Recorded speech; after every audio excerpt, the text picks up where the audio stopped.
Welcome to the Cool Things Entrepreneurs Do podcast with your host, Tom Singer. In each episode, we explore the interesting lives of business leaders, entrepreneurs, solopreneurs, and others who have a healthy dose of the entrepreneurial spirit. It is time to explore something cool. Now, here is your host, Tom Singer. Hey, and welcome to another episode of Cool Things Entrepreneurs Do. Thank you for tuning in. I don't know if this is the first time you've ever listened to this little podcast or if this is episode number 405 for you. Actually, I don't think anybody's listened to all 405 episodes, but I love it when new people come to the show because there is such a wild amount of back episodes that you can go and listen to. So if you're new to the show, there is 404 other episodes you can go back and check on, or just keep coming back every Tuesday and Thursday. I started this show with the idea of bringing a variety of people who are really smart and really successful, because what I've found in my own career is success leaves clues. And since we probably couldn't go and have a beer with all 400 plus people that I have interviewed, the reality is we can put in our headphones and listen to their advice and grow from it. And today is going to be no different. But before I get started, I have to thank the first sponsor of this episode. So many of you offer products to your fans and your customers, but dealing with that physical stuff, that can be a pain. And having to go to the post office to mail it? No way. That steals your precious time. But my friends at Amplifier, they blend order fulfillment, screen printing, and on-demand production into a single self-service platform that you control. And I know, because I'm working with them, some of you have won those Try New Things shirts, and they're doing the screen printing for me on that, and they are great to work for. They can even integrate with your e-commerce shop and help you drive any customer giveaway campaigns that you want to run. They're great for big internet powerhouse companies, as well as entrepreneurs who are just starting out. And on-demand means no inventory risk. But as you grow, you can stock up on inventory, and Amplifier will handle it all for you. Go to amplifier.com/coolthings and sign up today. Hey, speaking of today we're going smart. We're talking to somebody who teaches at the business school at the University of Texas at Austin. He teaches business law in there. He went to his undergrad there. He got his law degree at the University of Southern California. He also works at a local company here in Austin called Abraxas Technology. And I ran into one of his coworkers recently at an event where I was one of the speakers. And I said, yes, I have to meet this guy. I have to get him on the show because he's exactly the type of person I want to talk to. So Brad Gold, welcome to Cool Things Entrepreneurs Do.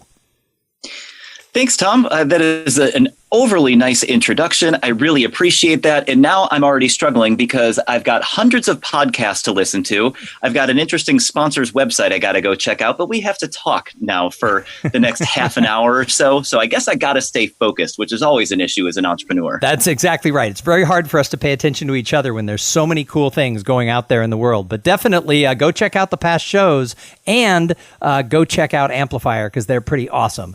But Brad, I don't read long bios about people. And if I read yours, we'd be here for the whole half hour just going through all the smart things that you've done. So why don't you tell everybody, who is Brad Gold and what do you do? Well, I am an entrepreneur that has worked to create my own career ecosystem. And this has sounded strange to a lot of people for a long time, but here in Austin, it is embraced and I am supported and I absolutely love what I get a chance to do every day. So my actual job title and who it is that I'm working with will change on a day-to-day basis. A couple days a week, I'm here on campus working with high school students, undergraduate students, and graduate students in a variety of different programs, teaching them principles of entrepreneurship, business law, business ethics, as well as financial compliance and financial transactions.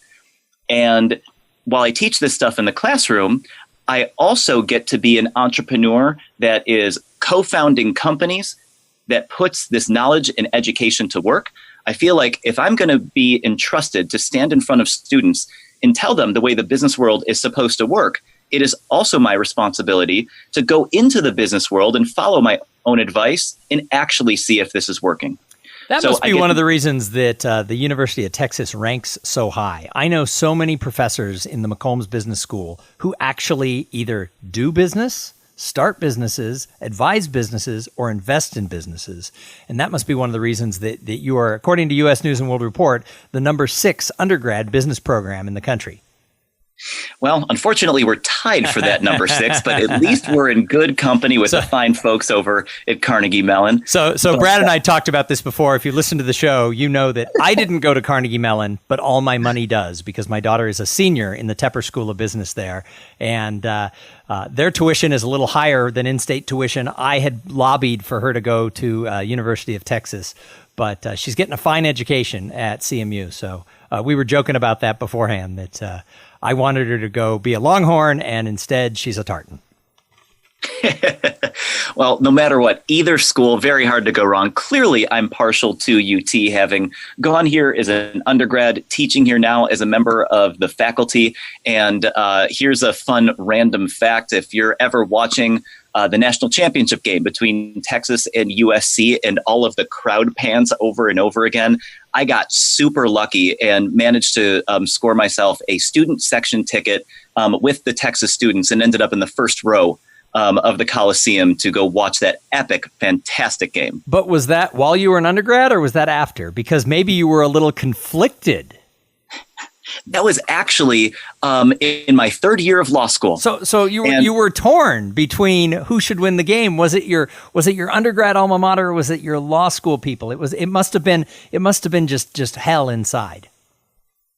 Inside, it certainly was a bit of a choice, because I had a wonderful experience in Los Angeles and at USC, and I had a lot of love for a lot of people out there. But at the end of the day, you got to make a choice. I wasn't going to show up to the stadium with one of those half outfits from both sides. That's a little hokey. I had to make a choice that night watching it from my living room. I live in Austin, so I'm a UT fan.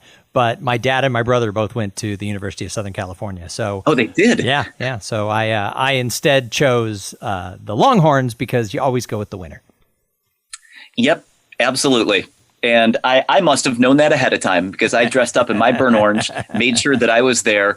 And it was such a wonderful night. It was so much fun. But anyway, I'm pretty sure this isn't a football podcast. I think we've got enough of those around Austin, so let's make sure we stay focused on entrepreneurship. So let's look at, after law school, did you go the traditional route? Did you go to a law firm? What did you do?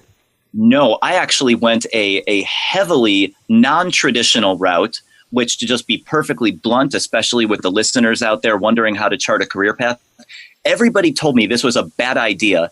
And for about 12 years, they were all right. Because the traditional path leaving law school is that you go to get a job at a big firm, you collect a big paycheck, or maybe if you're interested in going the public interest route, you pursue that. But then that's the track that people go, and usually they stay there for 7 to 10 years. And then later in their career, typically late 30s, is when they decide to step back and maybe try something else or go into an in-house type role. Well, and it's really hard. I actually was the marketing director for 2 AmLaw 100 law firms, 2 big law firms. And a lot of people, when they get to their mid-30s, they've made partner, they're making these big salaries, and they're miserable. They want to run from the law. They want to get out, but there's nowhere they can go and make $600,000 a year straight out of the game. And, their families are expecting them to make that money. So a lot of lawyers get stuck if they go that path. Yes, absolutely. And I'm very thankful that I know a couple of lawyers who went that path that didn't get stuck. One of them, as an example, one of my close friends, an amazing guy from USC Law School, his name is Brian Washington. We graduated in the same class, and he took the path of going to work at a law firm, probably knowing that he was not going to stay there. He is a world-renowned, incredibly talented artist that focuses on the civil rights movement, past, present, and future. And he left his law firm position several years ago to go pursue his art. And when he went to go do that, it was also a signal to me that even people who charted the more traditional path to achieve their life and professional goals can still get unstuck if you work hard enough and you have a good support network to go and do that. And that's just one of the foundational principles of entrepreneurship. No matter what it is we want to do and achieve in life and business, we have to be supported when we go to do that.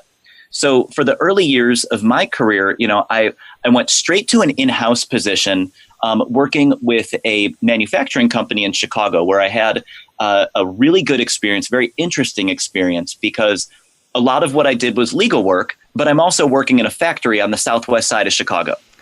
And you can imagine maybe some of the fun and interesting challenges that brought. And I got exposure to a lot of different businesses, lots of different situations, lots of interesting people. It also gave me the chance to spend a lot of time in a factory where I could, pour myself for hours into contracts and legal work. But to get a break, I could grab some tools and go work on a machine or be in a factory environment, exercise the other part of my brain. And after I left that job, I kept looking for other jobs like it. Couldn't find it. And I realized that inside, a big part of what I wanted to do and achieve was to simply help other people find this same career path that I have. I'm an unusual person because I'm a happy lawyer. I still practice law. We should print shirts that say that. We'd sell 9 of them. Yes. And I only know one other one, and he's out in California, but he was also one of my law professors at USC. And he was one of these people. His name is Doug Levinson. He's an awesome guy, great professor, interesting business person. And he was one of the people that really inspired me to say, I don't care what the legal profession, which is as compartmentalized and traditional as it gets, doesn't matter what the law school says, doesn't matter what the legal profession tells you to do. If you want a different type of legal career, go out and make it happen. And it's taken me over a decade to reach this point. But now what I do is, at the end of the day, I am always helping and educating people. Sometimes it's the classroom. Sometimes it's my coworkers and teammates at Abraxas. Sometimes it's the other folks that I work with for an hour or two here or there, setting their businesses off in the right direction.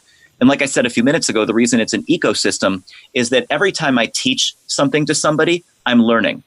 Every time that I try to apply a lesson with a client or with Abraxas or with any other companies, I get feedback, whether something works or doesn't. And then I get to share that with everybody else.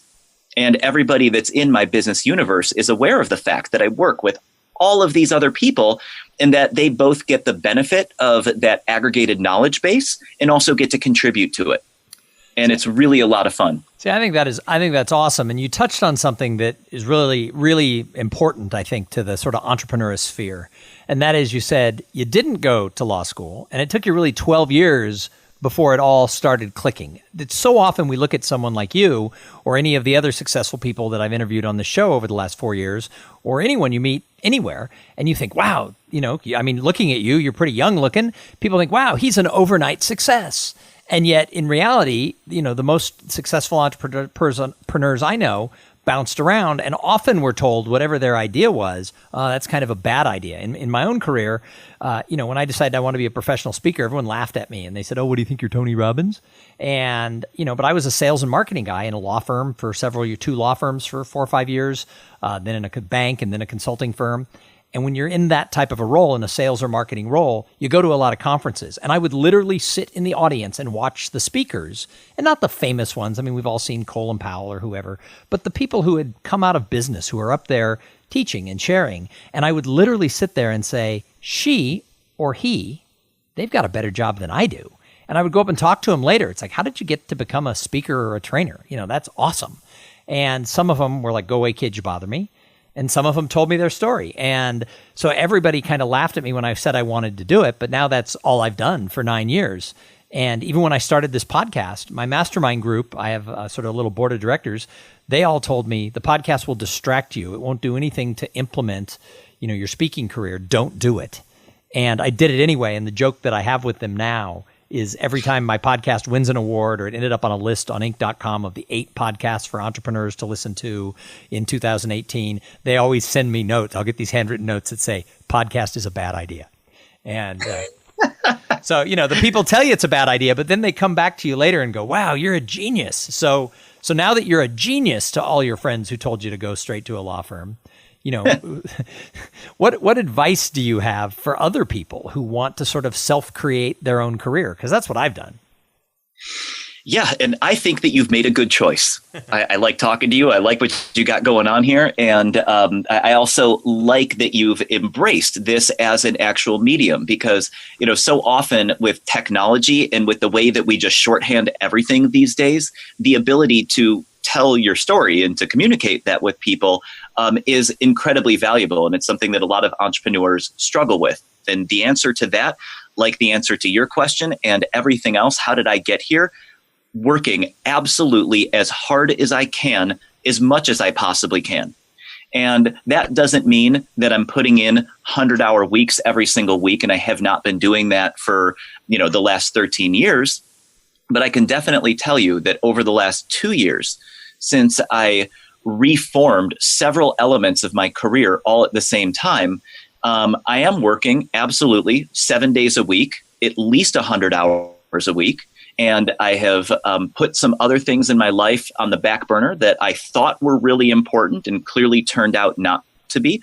And it's a matter of prioritizing and having that support. I mean, part of the reason that I'm able to work so hard, more than part of the reason, is my wife and my family and the people that support me and understand what it is that I'm trying to accomplish. So I also don't have to do this alone, because I don't have the energy to do all of this constantly every single day. So then it reverts back to who is in my life, who's supporting me, and because I don't get here without them.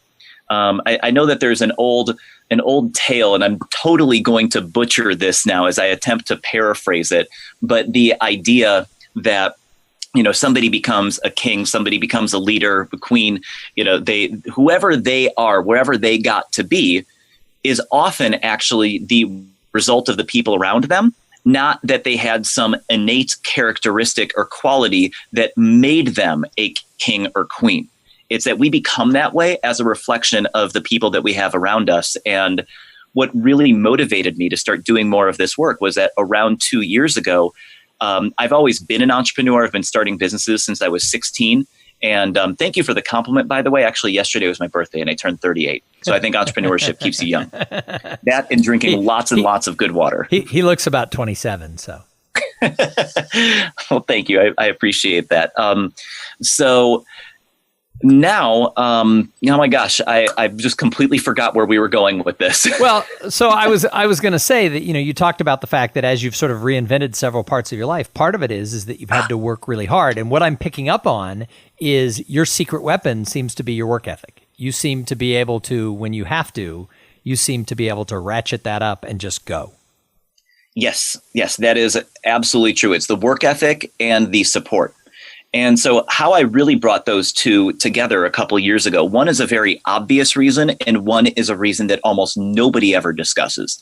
The obvious reason was that I found myself being invited to join some of the entrepreneurial communities here in Austin. And not every community in Austin is perfect, but a lot of them are wonderful.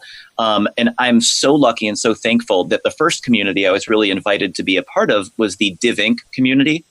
And DivInc runs an accelerator program that is designed to help accelerate female and minority-owned entrepreneurial ventures.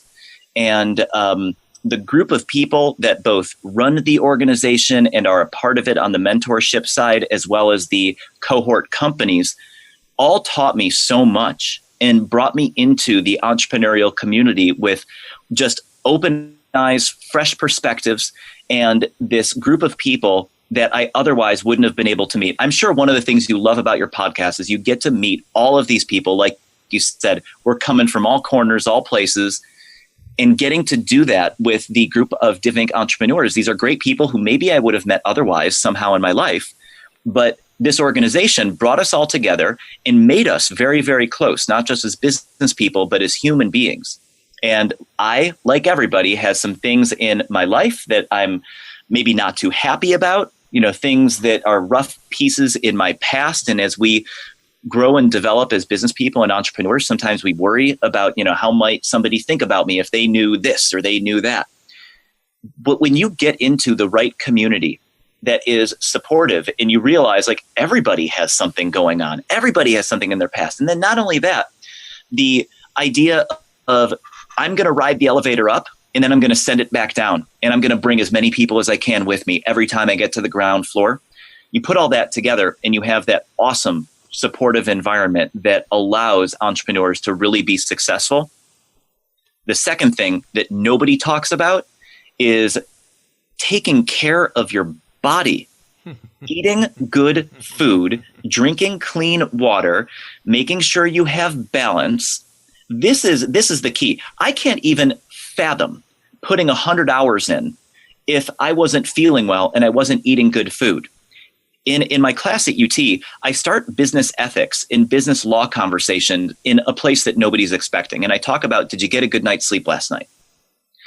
Because, most people, I would hope, say, yeah, I got a good night's sleep last night. But, a significant minority of people says, the kids, the dog, the cat, my neighbors, whatever it was, I didn't get great sleep last night. And we all know that if we haven't gotten good sleep the night before, well, maybe we're tired, maybe we have a headache, maybe we're just not feeling great. So what is the result of that? We make slightly worse decisions. Maybe we're not going out and murdering somebody, but I hope we're not. But, it's these incrementally bad decisions, like a lot of the kinds of decisions we see being made at companies like Facebook. Companies where people are engaging in some well-intentioned attempts to try to keep the company afloat, try to meet, shareholder goals, try to take care of all the billions of users that they have. But ultimately, we still end up with these incrementally poor choices that add up to major, major problems for them and the company's executives. So how we stop that from happening at the most fundamental level is that we've got to start our days the right way. You have to eat good food. You got to get good sleep. You got to take care of yourself and make sure that you have that balance in your life. Otherwise, all this other work that we're doing just becomes wheel spinning. Well, absolutely. And what, you and I have never met before, so you don't know this about me, but I lost 30 pounds 2 years ago. And I don't think I could keep the schedule that I now keep and do all the different things that I'm doing. My motto from the time I turned 50 forward has been make age 50 to 75 the best years of my life, which means I have to say yes to more things because I'm one of these people who always found reasons not to do things. So I've always been kind of a city traveler. Well, now I go out hiking in the Greenbelt in Austin. I've been to Yosemite and the Grand Canyon. My daughter, who is a high school student, my younger daughter, after college wants to hike the Appalachian Trail and has invited me to go with her. So this is 6 years away, but if you're going to take 6 months off and hike 20 miles a day for 6 months, you need about 5 or 6 years to prep for it. So I'm, my friends who've known me growing up are like, you're going to sleep in a tent for 6 months? That's not you. You kind of like the Ritz-Carlton. So, I'm doing that. I started doing stand-up comedy at 51 years old. Now I've done 26 open mic nights around the country and went ziplining in Pikes Peak and things I never would have done.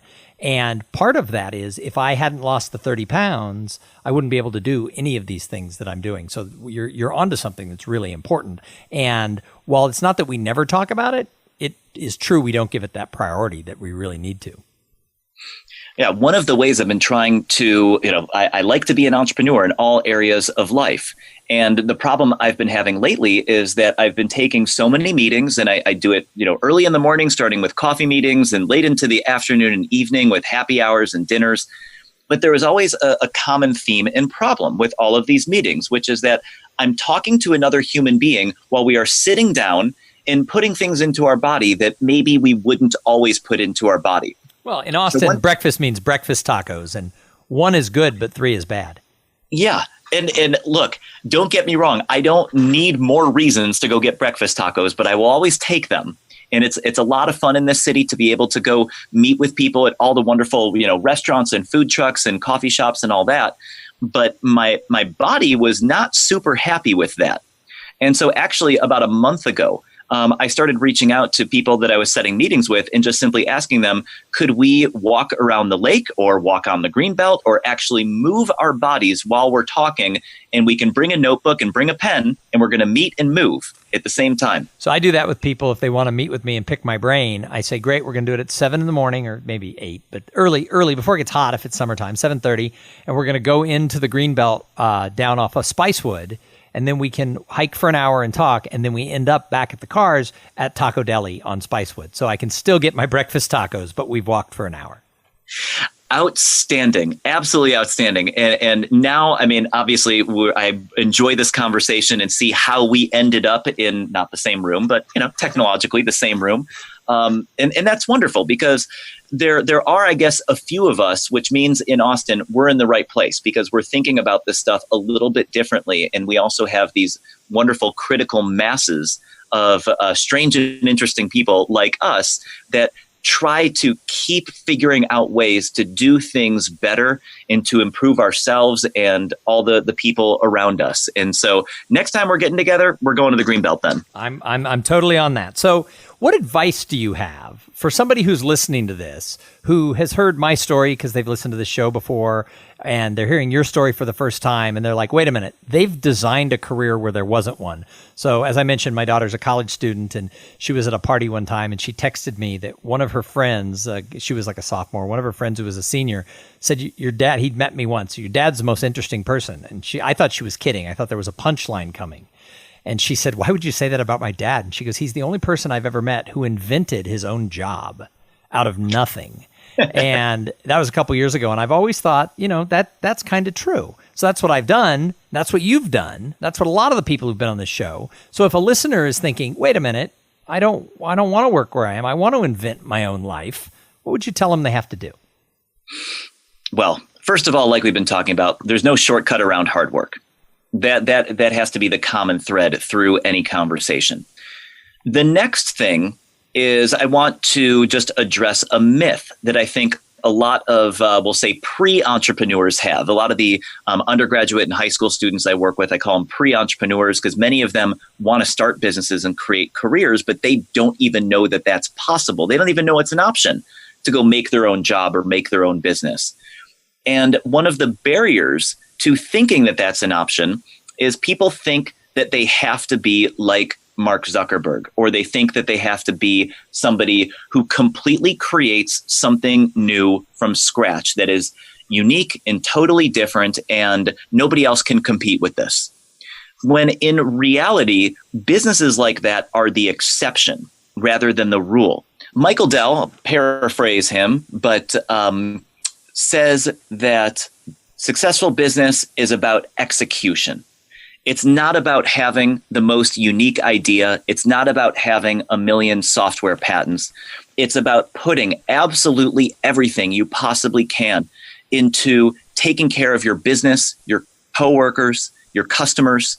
And that's how Dell really became successful. I mean, of course, they engaged in some supply chain efficiencies and had a lot of innovative elements to their business model. But the idea of building and selling PCs and laptops in and of itself is not that unique. But where they succeeded and where they continue to succeed is based on just executing the heck out of their business and always trying to take care of their customers. And if they realize that they're not, they try to go back to the drawing board and figure something else out to take care of them. So that's usually the first case study that I like to show entrepreneurs, because folks don't usually think of Dell as a successful startup, but that's simply because of the timing of when they came to the marketplace. And I think they're actually one of the best startup success stories, because while they were doing some things that were different, they were very subtle. They were not these just outrageous, oh my gosh, I have, the next best thing since sliced bread. It was really, let's put effort into this, let's execute this, and let's be as successful as we can doing something that is just a little few degrees different than what is already out there. So what you're saying is it's not always about creating the new thing. Sometimes it's just doing something a little smarter.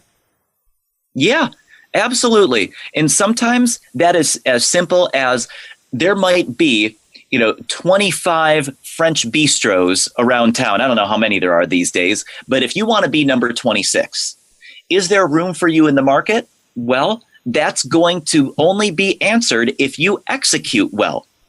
When we think about saturated markets and how and why businesses continue to perpetually enter saturated markets, what they often don't realize is that they are trying to execute better than at least one of their neighbors. Like the saying that if you're out in the woods and a bear's chasing you, I don't need to be the fastest guy out there. I just need to be faster than one of the people in my group.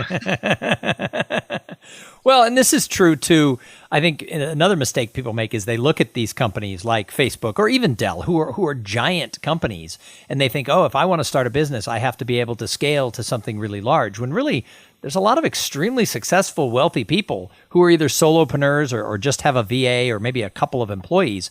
I mean, I see it in my world as a speaker. People always come to me and they go, you've got some really good content. I think you should create a training program and you could have 20 people working for you and they could go out to all these companies and they could train and they could do this. And then I go talk to the people who run the training company and they make a few $100,000 a year. And it's like, wait a minute, I can do that totally by myself. And they're like, yeah, but you could sell it. But then it turns out most of those companies never sell. And it's like, well, wait a minute. Why would I want 20 employees and all that headache when that's not my goal? And so I've become very clear of who I am, and I'm okay being a small solopreneur as long as I can feed my family and retire. Someone asked me the other day, they said, yeah, but what about the legacy you leave your children? Don't you want to build something worth millions of dollars that you can leave to Jackie and Kate? And I go, I already have a legacy for Jackie and Kate. And the person leaned in thinking that I had done something so interesting. And I go, I'm a frickin' good dad. I don't have to leave them any money. And I've told them that. And they're like, we'd like money too. But they've agreed that, my daughter said this morning, I do a deal with my high school junior every Thursday or Friday because I travel a lot. She and I go for coffee before school, just the two of us. And we talk about school and gossip and politics and whatever she wants to talk about for an hour. And we've done this since she was a freshman. And, she goes, this is kind of a cool legacy. She goes, I'll always remember doing this. That's absolutely amazing. I'm so happy to hear that because you are embodying exactly what it is that I have to remind entrepreneurs about all the time. And, if we look at the advice for people that want to become entrepreneurs, I can give that threshold advice on the front end. And then you speak to the advice that I often give people to think about on the back end, which is, what is your definition of success? And I do not want to hear a dollar number.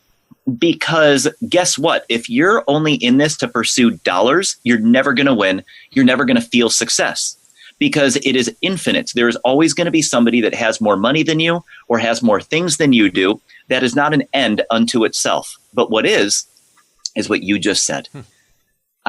I've got my kids taken care of. I'm happy with them. I got a little 6-month-old boy at home right now. And, so many people have said to me, this is like the worst possible time to be an entrepreneur and you've got a million things going on. And how do you have time for this and him on top of that?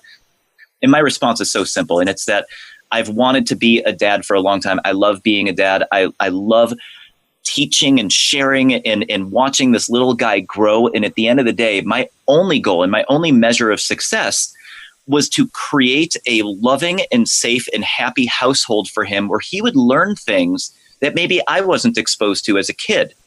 And I'm sure you can speak to this. As a parent, a lot of times parents think about doing something better for their kids in the next generation, and they only think about it in terms of material goods, not the actual substance that we can deliver to the next generation. Like, I'm sure the conversations you have in your house, being an entrepreneur, speaking to a lot of entrepreneurs, you're passing knowledge on to your family that is just so incredibly valuable because it's going to help them create their legacy and be happy too.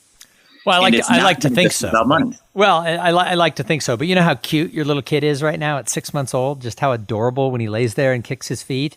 Enjoy it. Because they grow up and turn on you and go to really expensive colleges. I'm just telling you. As long as they don't grow up and go to Oklahoma, then we're okay. Well, yeah, no, mine weren't even allowed to apply to Oklahoma. So I do this program called The Paradox of Potential, and I go in and I talk to people in all industries really about the gap that exists between potential and results. So as someone who studies entrepreneurship and who is an entrepreneur and who teaches it, why do you think, what's your answer as to why some people fall into the gap and other people go across it and get all the accolades, but not everybody does? So how come? What's that delta? Leadership. It is simply leadership. And this is something that I've learned and seen really working with the guys at Abraxas more so than anywhere else. And I think that has also a lot to do with the fact that they're military veterans and they're combat veterans. So they've seen things and been exposed to things that I have not seen personally. And the leadership and life lessons that they learned and carried with them through their military service really started to shed some light on the difference between the potential to achieve something and the result that we are actually seeking. Now, a little piece of that, of course, is the same hard work element that we've been talking about over and over again. But to really get there from potential to results, to the folks there, and I have to go with their mindset on this because it's much more simple and much easier to get it. If I had an hour and a half lecture, I'd tell you the whole thing right here, but let's get this wrapped up in a nice little package. It's recognizing the difference between driving profit and driving value. So companies oftentimes that are simply trying to create a profit may be able to make some sales, and they always have a lot of potential because we see where they're going. We see what they may want to do. They may be very well intentioned, but at the end of the day, results need to be sustainable. If we're going to take care of our families, if we're going to truly achieve those deeper, more substantive goals, we can't just worry about making sure that we hit our sales numbers by the end of the year. We have to make sure instead that we are truly creating value for the people that are paying us money for our goods and services. We have to be creating value amongst the coworkers and employees that we have. And we must be also returning value above and beyond dollars to the investors that we work with in the entrepreneurial space. And recognizing the word of value versus profits, profits is a part of value. Value is much more holistic. And when you recognize what it is that you're actually trying to bring into your own life and what it is that your business is trying to do for other people, that's how you get those results. And it takes a lot of introspection and it takes a lot of thought. And I reached it through, you can hear I talk a lot. I talk for a living. But the real, to get to the heart of things and being business people and being entrepreneurs, we want shortcuts. So for me, the best shortcut I've ever heard is a quick conversation with other people or in my own head about what is the difference between profit and value. And once I started to really understand that, the bridge between potential and results got a heck of a lot shorter. That's awesome. Hey, I've got a couple of more questions for you before I let you go. But first, I've got to thank the other sponsor of this episode. So this episode is brought to you by Podfly Productions. Podfly takes the time and the headache out of creating your own podcast. They set you up with the right training, equipment, and guidance to ensure that you're going to sound amazing. Podfly does all the heavy lifting and that pesky technical work so that you can focus on creating great content, growing your audience, and interviewing really cool people like Brad Gold.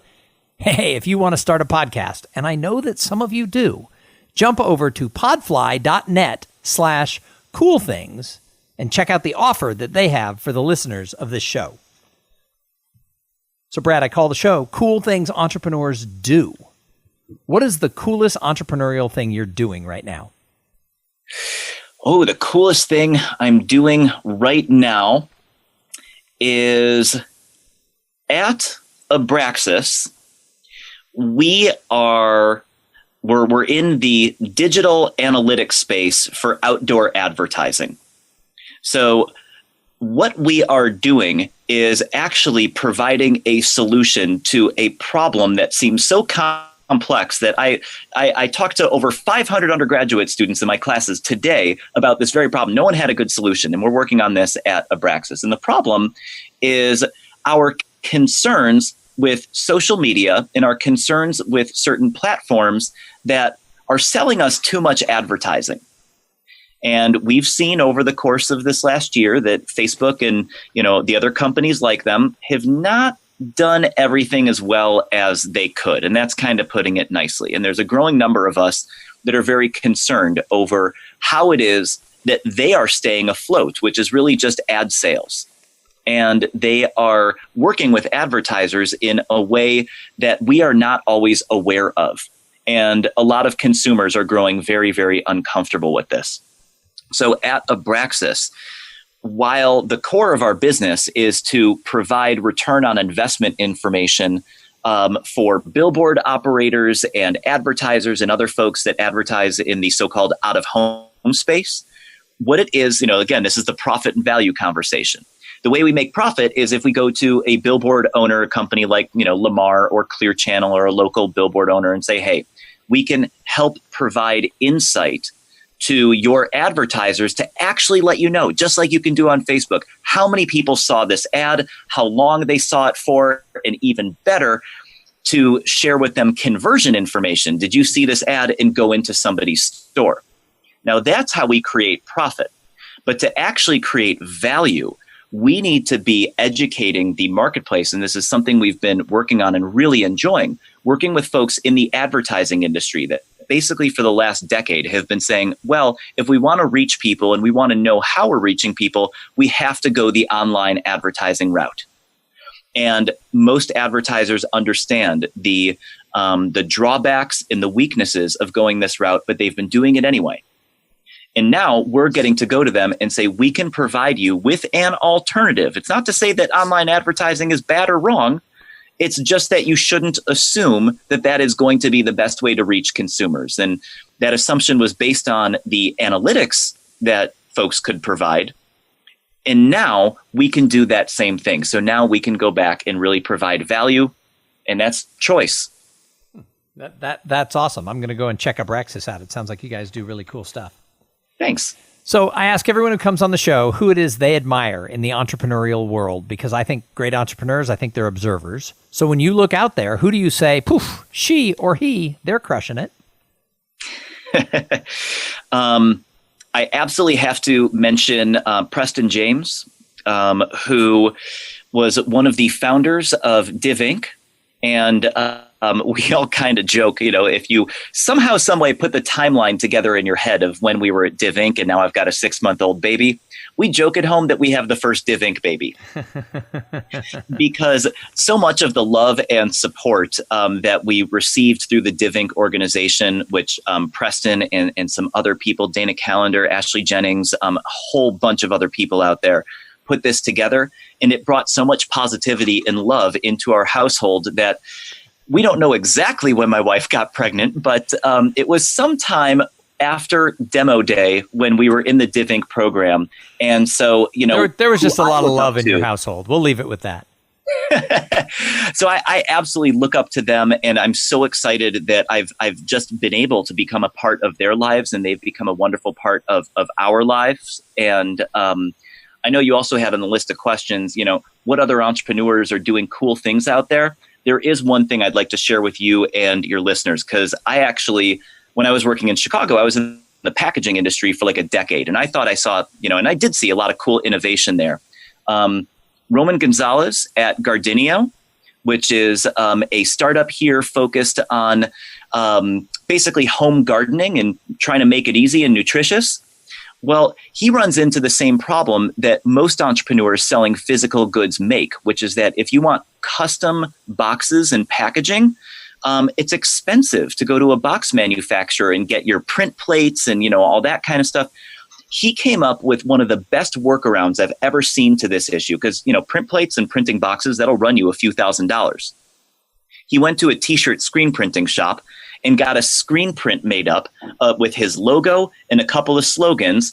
And then he ran over to Lowe's or Home Depot and got paint to match his paint color and a roller. And now that's how he does his boxes. And it cost him about $100 and he saved thousands, and it looks gorgeous and it's awesome. So Roman, if you're listening to this, fantastic. Gardinio doing some interesting stuff, innovation within the world of innovation. Well, it sounds like I need to meet him and have him as a guest on Cool Things Entrepreneurs Do. So I'm going to challenge you with making that happen.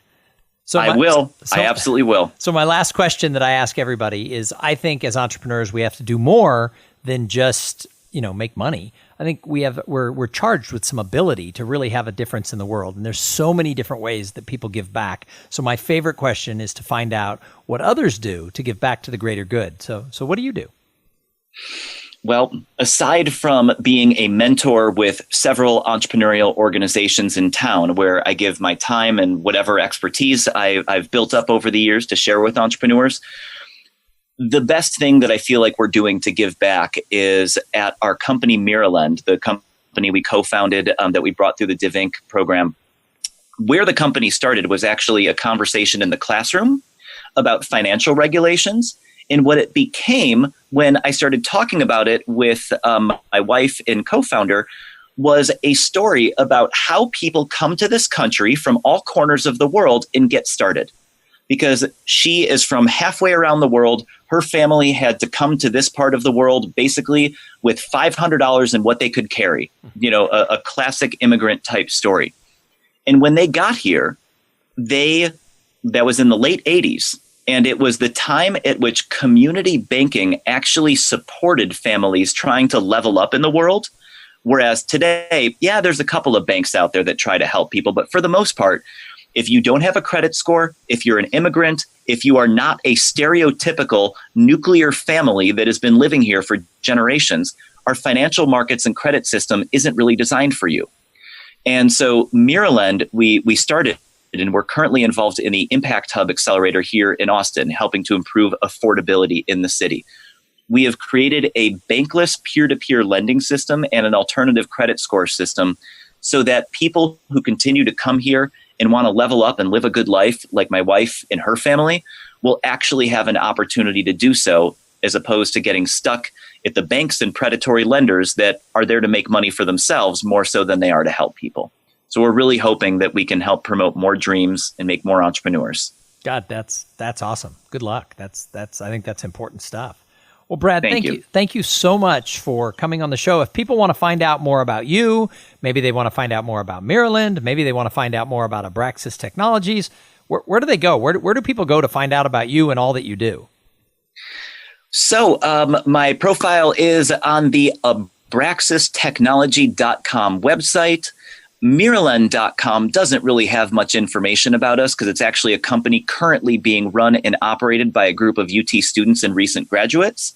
My LinkedIn profile page, which is LinkedIn/in/Bradley M. Gold, has pretty much all of the information holistically.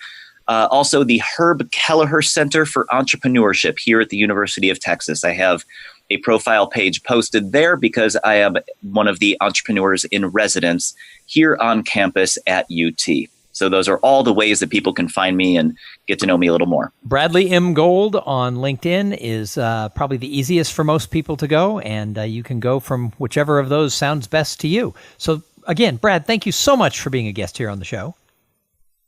Tom, thank you. This has been a great time. I appreciate you and your listeners. You have a wonderful day, and get out there and hook them.